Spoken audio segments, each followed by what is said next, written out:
the United States of America. Joining me now is Congressman Matt Gaetz, who serves on a number of key committees, including Judiciary, Budget, and Armed Services. I got to tell you, Congressman, I covered Latin America for 12 years. I think you're absolutely right. The rule of law is what differentiates the United States from most of the other banana republics in the world, and this is a breakdown in the rule of law.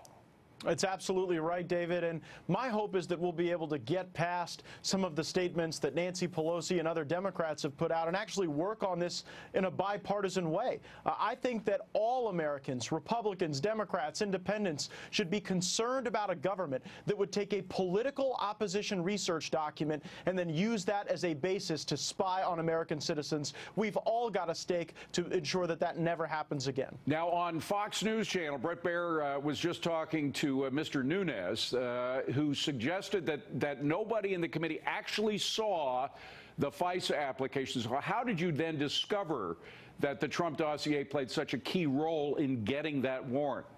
Well, the Intelligence Committee, the Judiciary Committee, the Oversight Committee have all been conducting sworn depositions of key members of the FBI and Department of Justice, and the statement about the dossier forming the fundamental basis for this FISA application largely came from the testimony of Andrew McCabe, the Deputy Director of the FBI, who just abruptly resigned days ago. McCabe said in his deposition that without the dossier, there never would have been a basis to spy on Americans. Now, Democrats are saying today, David, that, well, there was the concern about Papadopoulos and an offhand statement he made at a bar. But remember, McCabe said that would never have been sufficient. It may have been necessary, but never sufficient to get a FISA warrant. It was the dossier that did that, a dossier so uncredible that it was a Yahoo News article written by Mr. Isikoff, planted by Christopher Steele, that was the authenticating evidence for the dossier. So circular logic, circular facts, and a real erosion of our process. Now, will Americans get a chance to view that FISA warrant? I mean, we're going to see probably going to see the Democratic memo, which will undoubtedly pour cold water or attempt to on the Republican memo. It would be great if Americans could judge for themselves by looking at the FISA warrant. Undoubtedly would have to be redacted, but looking at it ourselves to see which memo is correct. Well, absolutely right. The facts that are laid out in the majority memo are verifiable. They can be proven, and that's one of the reasons why Congressman Lee Zeldin ensured that the letter that we prepared to Chairman Nunes, signed by over 60 Republicans, demands not only the release of the memo, but authenticating evidence to the extent to which that doesn't put national security in jeopardy. So this isn't the last you'll be hearing from us. There's a lot more to come. There's more information that we'll be getting into the public square, but for now, we should be very troubled by what we've learned. Well, one thing that troubled me was to see Rod Rosenstein's name on there as one of the people who signed off on at least one of the FISA warrants, or at least a reapplication of a FISA warrant. If he was aware of the fact that the Trump dossier was a piece of partisan smear job that was paid for by the Democratic committee, and if he furthermore did not share that information with the FISA court, should he be gone?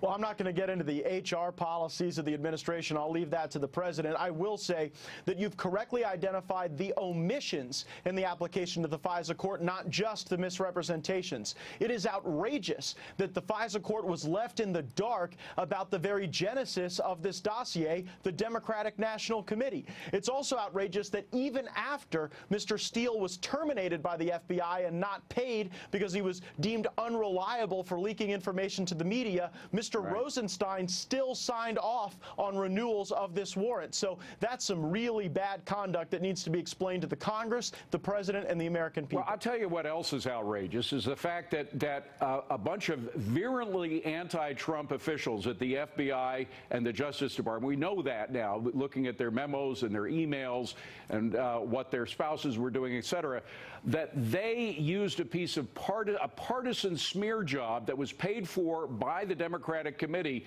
in order to get FISA warrants. And Adam Schiff claims that revelation in the form of the memo today was an overhyped political job. I mean, to suggest that something that significant, and again, we have to get all of the facts straight here, but if everything in that memo bears out, do you think it's fair to call it overhyped in any way, shape, or form? Well, I'll leave that to the American people to decide, but I don't know anyone who's comfortable with the notion that if you hire the spouse of the right official at the Department of Justice, that you could take a political opposition research document and get that into the intelligence bloodstream. Let's not forget, Bruce Orr's profile, his portfolio, included drug interdiction and drug enforcement issues, but all of a sudden he's meeting with Christopher Steele and Glenn Simpson both before and after the election, and he is valeting political information into the Justice Department. That really is something that needs explaining, and we've got to have legislation so that that never happens again, whether you're a Republican or a Democrat. Well, if it all bears out, it is totally repugnant to the rule of law, and as you correctly point out, it is the rule of law that differentiates the United States from a banana republic. We have to maintain that rule of law. Congressman Matt Gaetz, thank you very much for being here. Appreciate it. Thank you, David. We're coming right back with much more. Please